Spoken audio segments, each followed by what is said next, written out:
Carl Jung noticed that artwork in Europe during the Renaissance was hyper-realistic. Paintings often depicted real scenery, humans doing everyday things, and perhaps oddly enough, they maintained the flaws that existed in their world. When you look at these paintings, you see an ideal world where everything is at peace and harmonious. The land and sky are in balance, humans are lounging in nature, and overall they give the sense of contentment, both with the good and bad in the lives of the painting, which in turn extends to the lives of the artists, and from there the entire culture. For Europe during the Renaissance, life was good. Culture was booming, morals were ignored, wealth was abundant, and land was plentiful. What Carl Jung observed was that during these times of prosperity, security, and in general a good quality of living, the cultural subconscious trended toward realism. Art provides an insight to the subconscious. It reflects the viewer back at themselves, and it tells you how other people feel. The nature of art is itself a fascinating thing. The likes of Michelangelo and Da Vinci grew popular because people wanted to observe the human body in its entirety. They didn't want stylized drawings of fantastical worlds. Even the mythological fables took on a realness. The paintings that grew the most popular did so because, for the times, that's what people wanted to see. It reflected a life they enjoyed back at them. The human body was something to be explored rather than feared. Fast forward several hundred years from the Renaissance, and we see artwork trend away from realism. World Wars I and II saw the biggest changes. Art was no longer realistic because everyday life wasn't peaceful. There was fear of wars, poverty, disease, and dying. Art styles like abstract and surreal became popular in place of realism. Art puts a lens over the anxiety of a culture. Abstract art was popular because life was bad.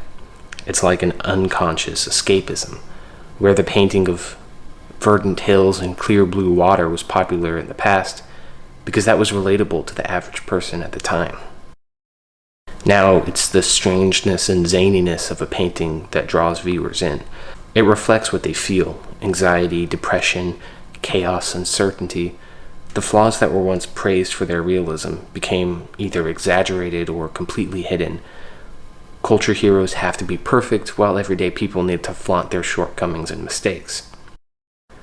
There is, of course, the individual level, but in speaking of a cultural subconscious, it is the trends that should be studied the most. Art is not necessarily universal. As a reflection of the self, it is invaluable in grasping emotions. Culturally, art can be like a giant mirror. We are steadily growing more uncertain of the future. With the internet and the ability to connect millions of people together, it can be hard to pinpoint contemporary art that reveals a culture's attitude. But I believe there is another category of human expression we can turn to: humor.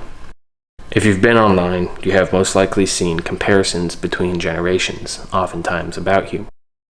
Within the last 100 years, broadly speaking, humor has transitioned from satire, topical and witty, with the baby boomers, to self-deprecating, dark, and physical with Gen X and millennials.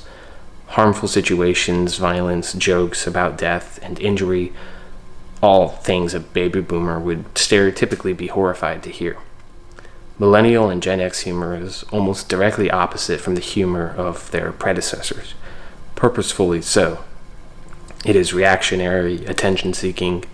Its main goal is to draw a response, either good or bad. What this signifies is obvious: existential anxiety, disappointment, and frustration, but equally it seeks approval from the previous generation. Security can no longer be guaranteed and covered by religion, country, or family. Cultural anxiety is very high, and with the Gen Z and iGen, anxiety has reached new extremes.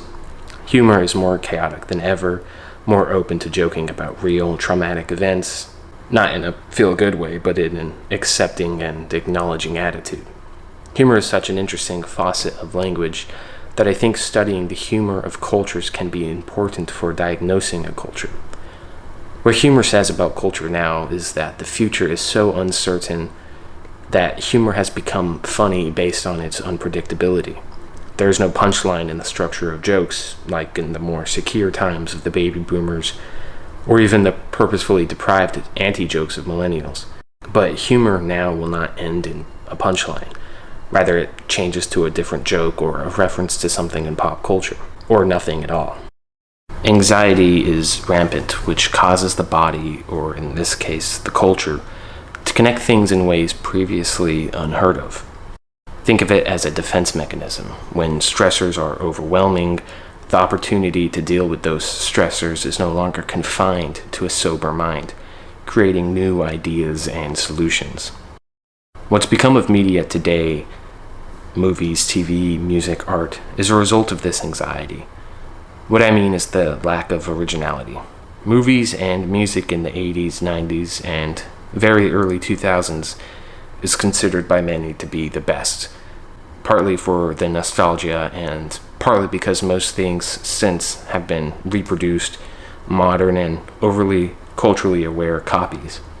All the movies from the baby boomer era are being remade to fit with the classic Gen X and millennial twist, where it's either hyper-aware of cultural issues, expressively violent, or overtly sexualizing, while condemning the past forever, allowing certain issues.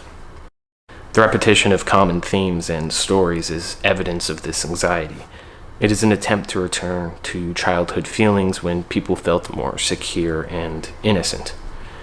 The next generation of artists and producers will far surpass the current ones, which feel as if they are stuck in limbo between being partially anxious and partially secure.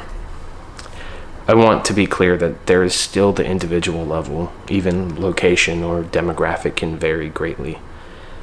But I'm speaking of the broad cultural subconscious. As anxiety and chaos reach a sort of critical mass, there's likely to be major changes in culture. I think it is fast approaching simply because humor is descending rapidly into further chaos as anxiety and uncertainty increase in our culture and our subconscious, specifically in each newer generation that comes. Thanks for watching.